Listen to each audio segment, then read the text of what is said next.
తీసుకుంటున్నాను. నమస్కారం. Thank you. దయచేసి వక్తలు సమయపాలన పాటించాల్సిందిగా కోరుతా ఉన్నాం. చాలా పెద్ద అజెండా మన ముందు ఉంది. ఒక చిన్న నందమూరి తారక రామారావు గారి గురించి ఒక చిన్న ఆడియో విజువల్ ప్రజెంటేషన్ ఉంది. దయచేసి దాన్ని చూపించాల్సిందిగా కోరుతున్నాం. Audio visual presentation.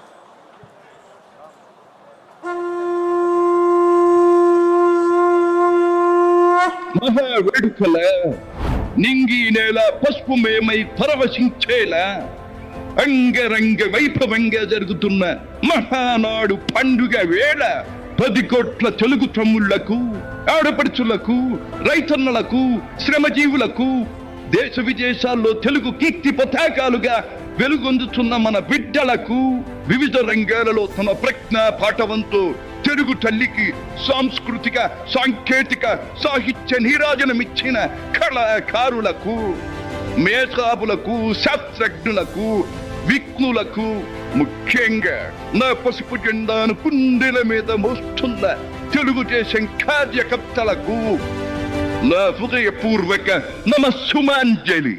సరిగ్గా 43 ఏళ్లయింది నా తెలుగు వారి కోసం, నా తెలుగు జాతి ఆత్మ గౌరవం నిలపడం కోసం తెలుగుదేశం పార్టీ స్థాపించి. నేను స్థాపించాను అనే కన్నా పుట్టింది అనాలేము. ఎందుకంటే ఆనాడు కార్మికుడి చెమట నుంచి, కర్షకుల రక్తం నుంచి, చాడిత పీడిత ప్రజల బాధ నుంచి పుట్టింది తెలుగుదేశం. కులమత వర్గాలకు అతీతమైన నవ సమాజానికి సరైన నిర్వచనం చెప్పేందుకే తెలుగుదేశం పుట్టింది. పేదకు కనీస అవసరాలైన పూటకు పక్కెడన్నము, తన దాచుకోవడానికి పక్కా ఇల్లు, గౌరవం నిలుపుకోవడానికి ఒంటి మీద వస్త్రం, వీటితో పాటు రైతన్నల సంక్షేమం, ఆడపడుచుల అభ్యుదయం, బలహీన వర్గాలకు పాలనాధికారం, వీటిని అందించడం కోసం మొదలైన తెలుగుదేశం ప్రస్థానం ఆ తరువాత ఎన్నో మలుపులు తిరిగింది. కొత్త జగతికి, అపూర్వ ప్రగతికి పాటను వేసింది. హైదరాబాద్, సికింద్రాబాద్లకు ట్యాంకు బండతో నేను సాంస్కృతిక వారధి కడితే, ఆ తరువాత సైబరాబాద్ అనే కొత్త నగరాన్ని పుట్టించి తెలుగు నేలకు, ఆధునిక ప్రపంచానికి సాంకేతిక వారధిని కట్టించిన వాడు చంద్రబాబు.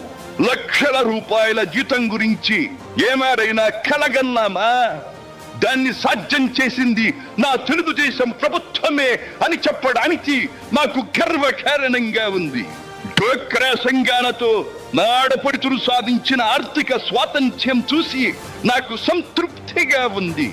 గోదావరిని కృష్ణమ్మతో కలిపేది ఎప్పుడో పోలవరం తెలుగు వారికి దేవుడిచ్చిన వరంగా రూపొందే శుభదినం ఎప్పుడో అని ఆనాడు నేను పలవరించాను. పట్టి సీమతో ఒకటి నెరవేరింది. పోలవరం పూర్తితో మరొకటి ఇంకా 2 ఏళ్లలో నెరవేరబోతోంది. రెక్కలు ముక్కలు చేసుకున్న డొక్క సగం నిండని పేద ప్రజానీకారికి ఇంత ఆదరవు కల్పించడానికే ఆనాడు కిలో 2 రూపాయల బియ్యం పథకం పెట్టాను. అటువంటిది P4 కార్యక్రమంతో పేదకు పేదరికం నుండి విముక్తిని కలిగించి బంగారు కుటుంబంగా తీర్చిదిద్దే చంద్రబాబు ప్రణాళిక అహో అద్భుతం, మహాద్భుతం. శాతవాహన సామ్రాజ్యానికి ఒకప్పటి రాజధాని నగరంగా బాసిల్లిన అమరావతి పేరిట నేడు నిర్మాణం జరుపుకుంటున్న ఆంధ్రుల రాజధాని నగరం దేవేంద్రుడు సైతం అసూయ పడేలా, మయూరి సైతం అప్పుల పడేలా రూపుదిద్దుకోవాలని మనసారా దీవిస్తున్నాను. క్రమశిక్షణాపూరితమైన అభ్యుదయ సమాజ నిర్మాణ శక్తిగా యువతను మలచడం కోసం ఆనాడు నేను కలను కన్నాను. యువగణానికి ప్రాధాన్యమిచ్చి యువశక్తికి పదును పెట్టి నా కలను నేడు తీరుస్తున్నాడు నా మనవడు లోకేష్. అంతేకాదు, అధికారానికి సరైన నిర్వచనం మానవ సేవ అని ఆనాడు నేను పాటించిన నియమాన్ని నేడు గతంలో ఆచరించి పార్టీ కార్యకర్తకైనా సాధారణ పౌరుడికైనా అండగా నిలుస్తూ నా వారసత్వానికి వన్నెదిస్తున్నాడు లోకేష్. గగన సీమ నుండి ఇది చూసి అయ్యారే ఫలా ఫలా మనవడా ఫలా అని మురిసిపోతోంది నా మనస్సు. ఈ దేశం మనది, దేశ సమైక్యతే మా సిద్ధాంతం, మా రాష్ట్రాభివృద్ధే మా దేశాభివృద్ధే మా లక్ష్యం అంటూ ఆనాడు నిత్యం నినదించేవాడి ఈనాటి వికసిత భారత్, వికసిత ఆంధ్రప్రదేశ్ గురించి వింటుంటే ఇదే కదా నేను కోరుకున్నది అనిపిస్తోంది. చివరిగా ఒక్క మాట, చెరుకు నేల నలు చెరుగుల పాడి పంటలతో పారిశ్రామిక వికాసంతో పరవశించాలని, తెలుగులాట ప్రతి ఇంట నిత్య వసంతాలు చెందాలని, ప్రజల కోసం అంకిత భావంతో ప్రభుత్వం చేస్తున్న కృషి ఫలితం కావాలని ఆకాంక్షిస్తున్నాను. సెలవు. సర్వే జన సుఖినో భవంతు.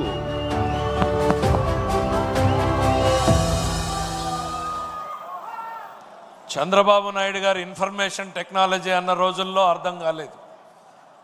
ఇప్పుడు ఆర్టిఫిషియల్ ఇంటెలిజెన్స్, క్వాంటమ్ టెక్నాలజీ అంటుంటే ఇంకా ఆలోచిస్తూ ఉన్నాం.